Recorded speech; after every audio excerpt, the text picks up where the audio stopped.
Creemos en el nombre del Padre, del Hijo y del Espíritu Santo. Vamos a empezar desde el 3. Cuando abrí el segundo sello, oí la voz del segundo ser viviente que decía: ven y mira.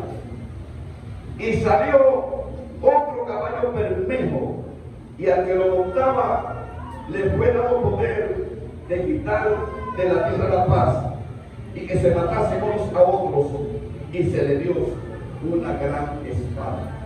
Puede sentarse, hermanos, puede sentarse, hermanos de Dios. La escatología es el estudio de los eventos escatológicos profetizados en la Biblia. Es penoso decir que mucha gente no tiene mucho conocimiento del libro de Apocalipsis y que dentro de los temas escatológicos la iglesia no tiene mucho fundamento, porque el tiempo que vivimos nosotros los escatólogos, que somos las personas que estudian estos últimos eventos, no somos muy populares. No recibimos muchas invitaciones. A veces nos tiendan de locos, de personas que estamos desfasados en el tiempo.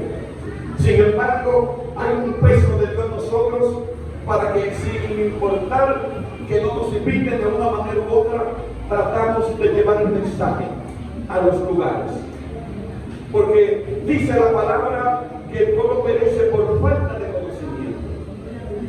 Y digo esto, y no estaba dentro de mi introducción, porque una sierva dentro ha dicho, libro de Apocalipsis, no lo había escuchado mucho en un predicador en este tiempo.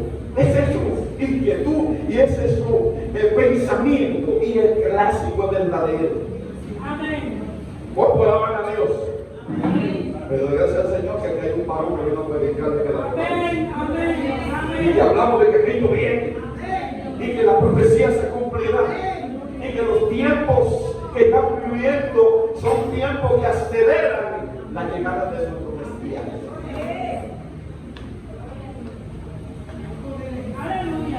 Pensar que los eventos mundiales dentro de la materia geopolítica, social, fenómenos naturales, fenómenos sociales, son normales y circunstanciales y sin sentido, es una de las expresiones más absurdas que una persona puede expresar.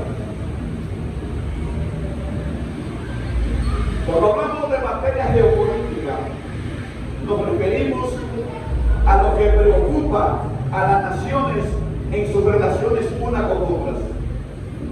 Y nunca como hoy la geopolítica había dado tantas señales de que el tiempo es preocupante y que el tiempo es determinante. A partir de 2020, yo soy de lo que digo, como que el ADN del hombre ha sido acelerado o ha sido cambiado. De alguna manera, la genética humana ha sido alterada. No voy a entrar en muchos detalles de este tema, porque es un punto delicado. Sin embargo, tengo que dejar algunas pinceladas. COVID-19 no solo afectó a la humanidad en materia de salud y que murió mucha gente y que las naciones del mundo quedaron totalmente paralizadas con el COVID-19. Yo recuerdo que estuve en la ciudad de Nueva York en el mes de febrero de 2020 y una hermana me decía: varón, no salgo de una reunión. Ella trabaja en un organismo de seguridad del estado de Nueva York y un día me entregó un papel papel, un folleto, donde decía: la ciudad de Nueva York está lista para la emergencia. Y cuando yo empecé a buscar pasaje vuelo para venir del vuelo, que empecé a hacer la diligencia, la mayoría de los vuelos estaban llenos. Y ya había el primer caso diagnosticado en el estado de Nueva York. Yo tenía prisa en salir. Y de pronto conseguí para mí, para mi esposa, ese vuelo, y llegamos dentro del mes de febrero al país. Pero pocos días después, las noticias fueron alarmantes, porque COVID-19 a una velocidad extraordinaria arropó las naciones. Y yo era de los que decía que después de que esta pandemia pasara, las iglesias se iban a llenar. Las iglesias se iban a abarrotar de gente. Yo era de los que pensaba que habría fundación de nuevas iglesias. Sin embargo, después que la pandemia empezó a descender, me di cuenta de que en vez de que se iba a producir un crecimiento extraordinario, también me di cuenta que mucha gente que estaba en la iglesia no volvieron más.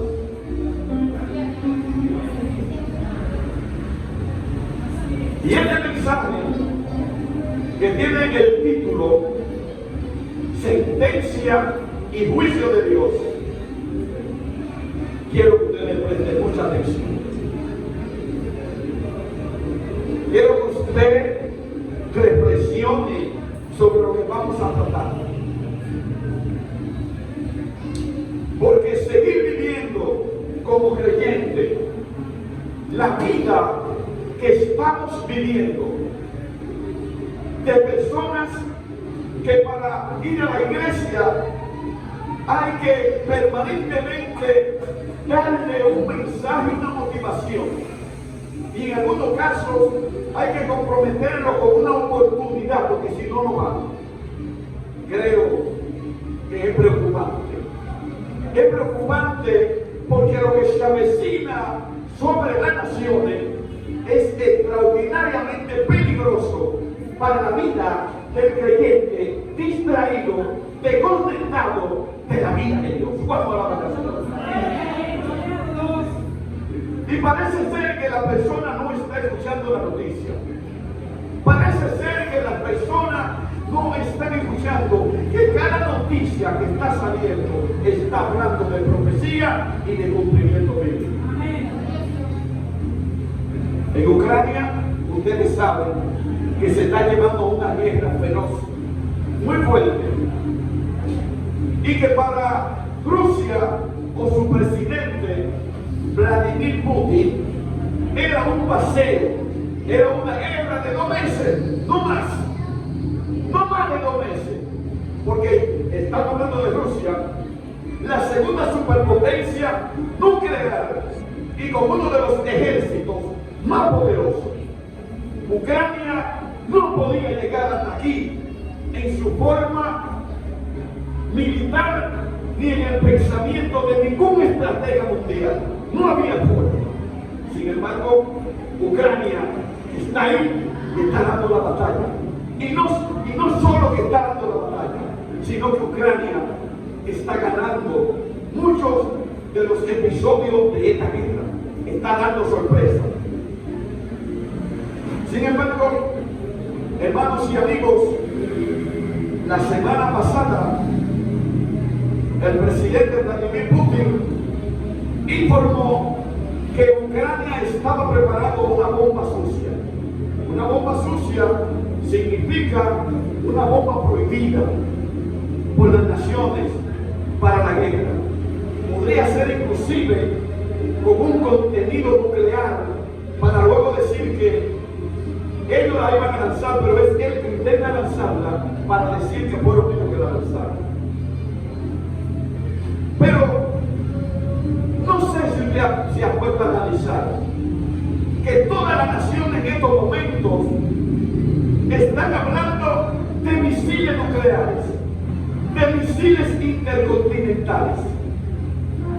Rusia tiene la estrategia militar establecida de que un misil que salga de Rusia en 30 minutos llega a Estados Unidos, llega a las costas o llega a alguna de las ciudades. Y ellos lo tienen ya estudiado. Pero dice también que si es de algún portaavión o de algún submarino en el mar, llegaría en 15 o 20 minutos este misil nuclear. Y yo le hago una pregunta a la iglesia. Cuando usted escucha esto, ¿qué pensamiento le llega y qué podría ocurrir? ¿Cuáles serían las consecuencias? Porque he escuchado personas que me dicen, varón, pero si eso lo tiran por allá, eso no va a llegar aquí. Eso no va a llegar aquí, varón. Pues fíjese, y le explico varias cosas que van a ocurrir. Número uno, primero, si lanzan una, usted puede estar preparado que el que la lance, mínimo le van a tirar 10. Mínimo le van a tirar 10. Porque Rusia está en Europa y en esa zona hay países enemigos que también tienen su misil nuclear. Y que si han tirado más, le van a tirar 5 o 6. La OTAN, que es el ejército más poderoso, encabezado por los Estados Unidos, le va a tirar. ¿Por qué le estoy hablando de esto, hermano? Le estoy hablando de esto para que usted sepa el panorama mundial, en dónde se encuentra el mundo y dónde estamos nosotros en la profecía bíblica. Nosotros estamos ubicados en el tiempo de dolores. Y que Jesús dijo que cuando estas cosas comiencen a suceder, erguíos y levantad la cabeza, porque vuestra redención está cerca. Pero yo estoy mirando que hay gente que en vez de tener su cabeza erguida, tiene su cabeza abajo, tiene su cabeza en el piso, tiene su ánimo en el suelo, no quiere ni siquiera alabar a Dios.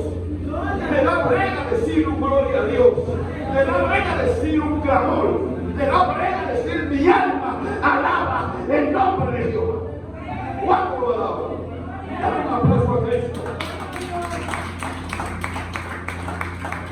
De manera que si se produce el lanzamiento de un misil de esto, lo primero es que se va a producir un campo magnético 30 a 40 kilómetros donde eso explote y va a destruir todo el sistema eléctrico que exista, llámese electrónico, llámese celulares, llámese emisora, canales de televisión, dispositivos electrónicos de los vehículos serán inservibles, no podrán funcionar por el campo magnético que atrae y que destruye.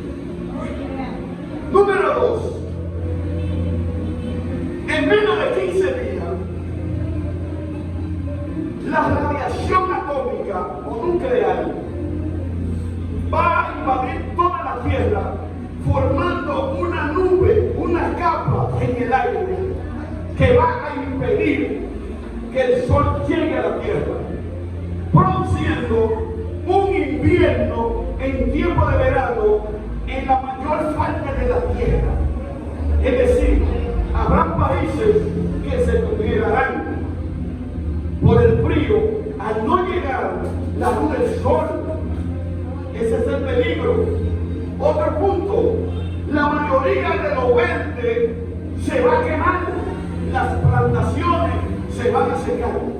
De manera, hermanos y hermanas, tienes un panorama que la humanidad desconoce, que la gente no entiende, pero nosotros estamos, nunca habíamos estado más cerca de esta llamada tercera guerra mundial, que sería catastrófica para la nación.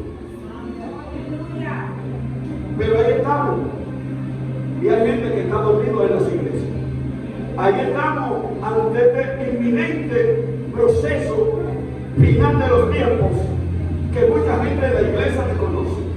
Cuando nosotros leemos en el libro de Apocalipsis, Apocalipsis sobre este caballo que se le ha dado poder de quitarle la tierra la paz y que se maten unos a otros. Yo soy de los estudiosos que digo, ya ese caballo ha asomado su cabeza, ya ese caballo ha asomado al universo, a la tierra. Porque no me diga usted a mí que tantos eventos que están ocurriendo en la tierra, de muerte, de calamidad, de gente que mata 5 y luego se mata, es algo casual, es algo fortuito. Y que al ver la aceleración que llevan las naciones para armarse, para tener las armas, para enfrentar, hay un llamado Kim Jong-un, que ese a cada rato tiene un misil y está desafiando a la nación. Está totalmente desafiante. Usted ha visto eso antes, pero tenemos un Putin totalmente desafiante y amenazante, porque está diciendo que va a lanzar y que va a lanzar y que va a hacer esto y que va a hacer aquello. Que tengan cuidado, y ha amenazado y ha amenazado. Hermanos, hermanas, este es un tiempo en que la iglesia tiene que estar en oración. Este es un tiempo en que la iglesia tiene que estar conectada con el Padre. ¿Cuántas palabras del Señor? Cuando hablamos de sentencia de Dios, estamos hablando de las decisiones que Dios puede tomar en cualquier momento. A veces nosotros pensamos que estamos solos y que la iglesia está sola. Dígale que está a su lado, la iglesia nunca ha estado sola. Y hay gente que piensa que el diablo, los satanistas, pueden hacer y deshacer. No, tienen una limitación. Lo que Dios permite es para que nosotros podamos hacer un poco y podamos entender que esto no es con espada ni con ejército, sino con el Santo Espíritu de Dios. Y que la milicia de nuestras armas no son carnales, sino poderosas en Dios para la destrucción de fortalezas del diablo. Hay que ponerse la armadura. Hay que orar, hay que estar preparados y hay que estar alistados. Dios ha emitido sentencia y Él seguirá emitiendo sentencia. Daniel ha dicho: lo determinado se cumplirá. Y Jesús dijo: el cielo y la tierra pasarán, pero mi palabra no pasará. No pasará.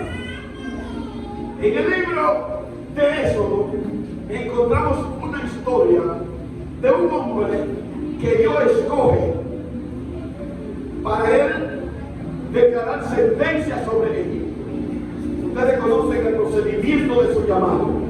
Dios lo había llamado de medio del desierto para que él fuera a Egipto. Y Dios le dio una señal para que la gente entienda que él era que lo había llamado, para que el pueblo lo aceptara. Y lo que le entregó fue una vara. Cuando Moisés llega, digo yo, vestido con ropa del desierto, con traje de piel de camello, quizás inadecuado, inapropiado para llegar a la corte de un faraón. Oiga eso. Y un hombre con todo el poder militar de la época, que posiblemente sea Egipto en aquel momento la primera potencia mundial. Y allí se presenta Moisés, porque Dios lo manda, y va con su vara en la mano.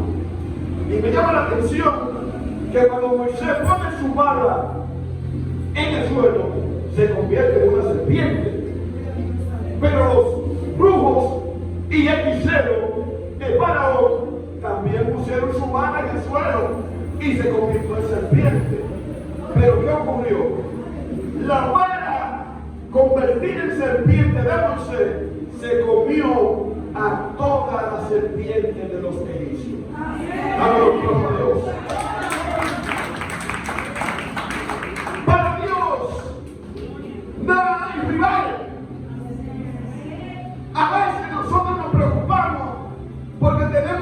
que nos acecha, o que quiere perseguirnos, o que quiere hacer daño, o que quiere que usted coja miedo.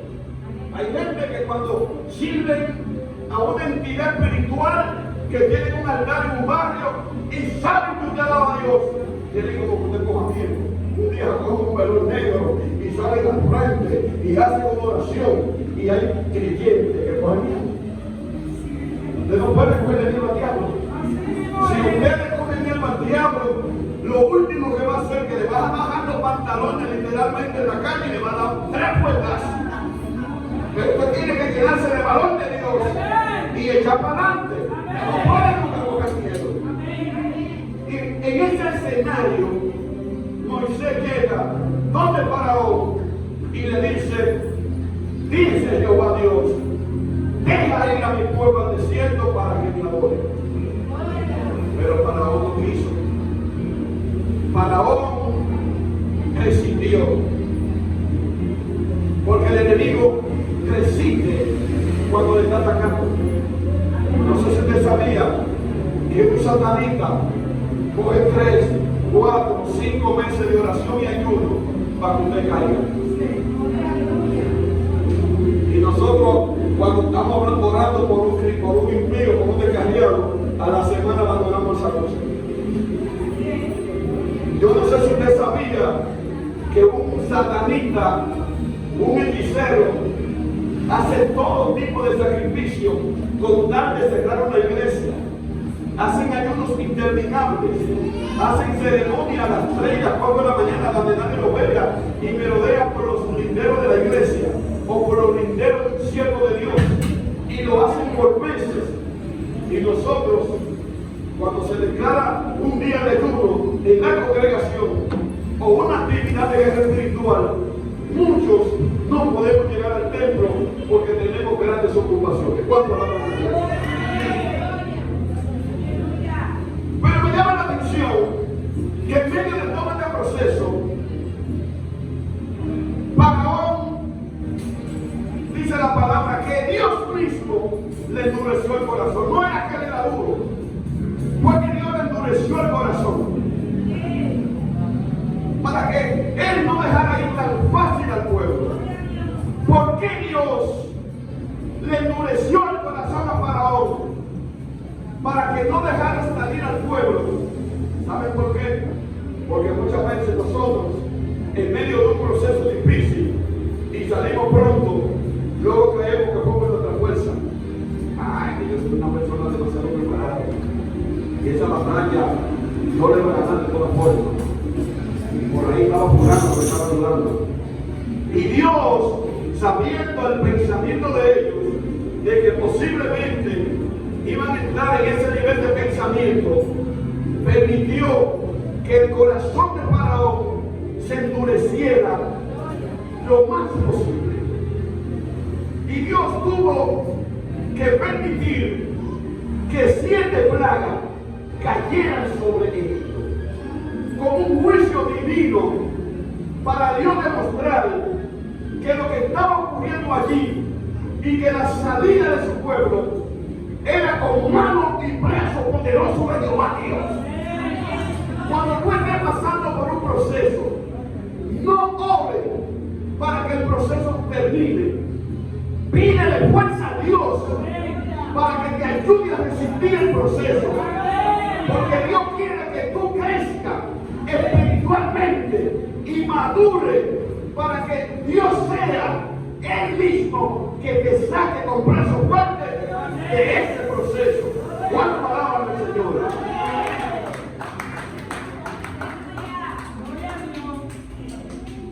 Ya usted sabe qué ocurrió. Primera plaga, agua transformada en sangre. Segunda plaga, las ratas. Tercera plaga, muerte del ganado. Cuarta plaga, lluvia de granizo y fuego. Quinta plaga, de langosta. Sexta plaga, de tiniebla. Y la última plaga, muerte de los primogénitos. De esa manera, el corazón de Faraón fue llevado al último nivel. Pero todavía faltaba un nivel. Este era el penúltimo, faltaba un nivel. ¿Ustedes saben cuál fue el último? Cuando ya el pueblo se iba, volvió el corazón de Faraón a endurecerse y dijo: yo voy contra ellos y lo voy a alcanzar, y preparó un ejército. Y ya usted conoce qué ocurrió con el ejército y el propio Faraón en aquel momento. Dios está pendiente de nosotros, y nosotros tenemos una boca para declarar decretos espirituales, para declarar con poder lo que usted cree que debe suceder, lo que usted entienda que debe suceder sobre su casa, lo que usted entienda que debe suceder sobre sus hijos. Nunca declare cosas negativas, no declare de inmediato la enfermedad, no declare de inmediato la pérdida del problema. Declare siempre: él está sano, ella está sana, ese problema se va a resolver en el nombre de Jesús. Eso es lo que usted tiene que hacer. Vamos ahora a un momento de un hombre de Dios que decretó una sentencia, y me refiero al profeta Eliseo. El profeta Eliseo, gloria a Dios, iba caminando y unos jóvenes le salieron al encuentro a vociferarle calvo, y calvo, y calvo, y se burlaban de él. Los estudios dicen que no había manera de que el profeta Eliseo fuera calvo. Primero, porque en Israel en aquel tiempo ser calvo no era posible para un profeta, porque la calvicie era señal de una enfermedad relacionada con la lepra.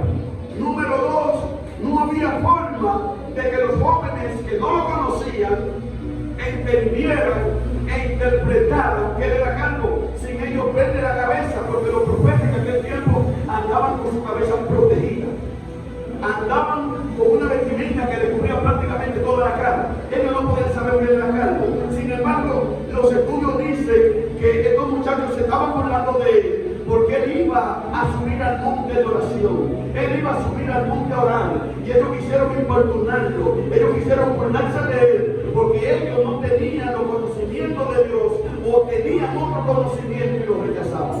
Hay veces que nos rechazan porque somos cristianos, hay veces que un vecino no quiere saber de nosotros porque somos hijos de Dios. Sin embargo, vino una sentencia de parte del profeta, y estos muchachos fueron matados por dos cosas. Lo devoraron, se lo comieron ellos prácticamente. Y hay muchas personas que analizan este hecho, porque el profeta profirió una palabra de maldición contra los muchachos. Que si es típico y propio de este tiempo, que se haga ese tipo de presiones. Nosotros conocemos una pared del tiempo, y yo siempre la utilizo en algunos momentos. El Señor reprenda al diablo, en el nombre de Jesús. El Señor reprenda al diablo, y usted reprende en el nombre de Jesús. ¿Cuál palabra de Dios? Seguir contra la iglesia o contra la obra de Dios es una de las artimañas de Satanás para este tiempo, y va a ser de mil formas. Sin embargo, hay un hombre en la Sagrada Escritura que intentó perseguir a la iglesia, y no solo lo intentó, sino que lo materializó, y me estoy refiriendo a Saulo de Tarso. Dice que Saulo iba en el camino, él iba a perseguir, pero de pronto cae porque ve una luz poderosa y cae al suelo. Y cuando él cae al suelo pregunta a la voz que le habla: Saulo, Saulo, ¿por qué me persigue? Y Saulo responde: yo soy Jesús a quien tú persigues. Dura cosa te la cosa contra el amigo. Y Dios te conoce lo que pasó con Saulo, que del perseguidor fue luego perseguido, que del perseguidor de la iglesia fue uno de los grandes instrumentos de Dios en la iglesia primitiva. De modo, hermanas y hermanas, que en medio de cualquier ataque, cualquier situación que te acontezca, tienes que mantener la fe, tienes que mantenerte en la brecha, porque Dios está pendiente de ti. Concluyendo, el escenario mundial que está pasando es interesante que lo reflexionemos. Y no solo que lo reflexionemos en el sentido material, sino en el sentido espiritual. El escenario planteado para la aparición del anticristo sobre la tierra es un escenario de Cristo. Algunas personas dicen que esta guerra fue planeada. No sé si usted conoce que Ucrania, en esa zona del mundo, es el primer productor de granos y a nivel mundial el segundo productor. Que la intención de Putin era apropiarse de ese territorio para apropiarse de toda esa producción. Para los tiempos que se avecinan, y entre ellos ubicamos el 2023, es un escenario totalmente peligroso y que se habla de escasez de alimentos y de otros niveles de escasez. Ucrania también es un gran productor de gas natural y de otros combustibles. Y que en la medida de que las naciones entren en altos niveles de guerra, vendrá una escasez mundial. Vendrá un escenario de hambre, de escasez. ¿Cómo está usted preparado?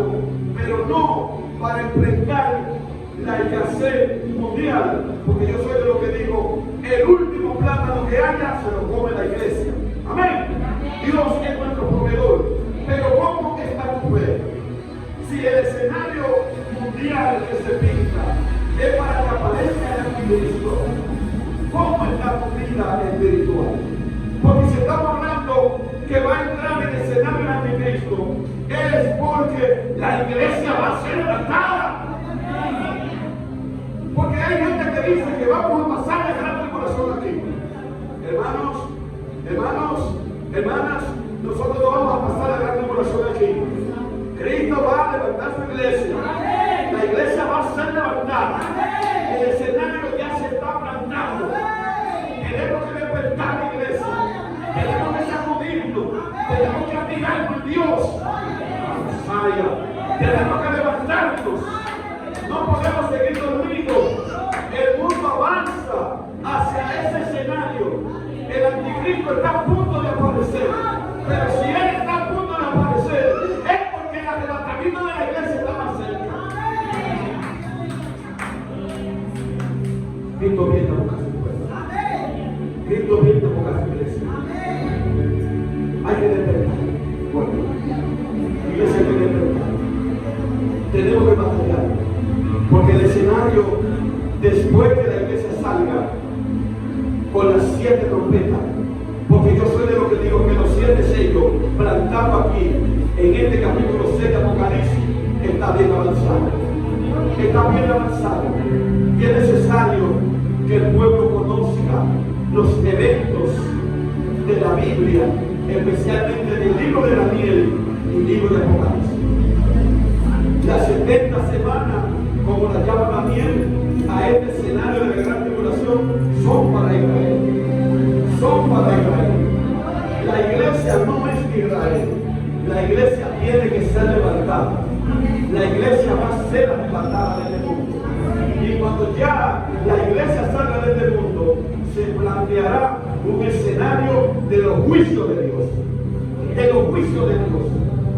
Una persona me decía, pastor, si alguien se quema, recibirá la gran tribulación. Y yo le dije, puede recibir, pero yo pienso que sería muy difícil. Porque si ahora en este tiempo de paz nosotros no buscamos a Dios, ¿tú crees que será más fácil para ti la gran tribulación, donde el diablo y sus demonios van a tomar la tierra para acabar con todo el que diga que es Cristo? Y que te van a imponer una marca, y que te van a imponer blasfemar contra el nombre de Dios.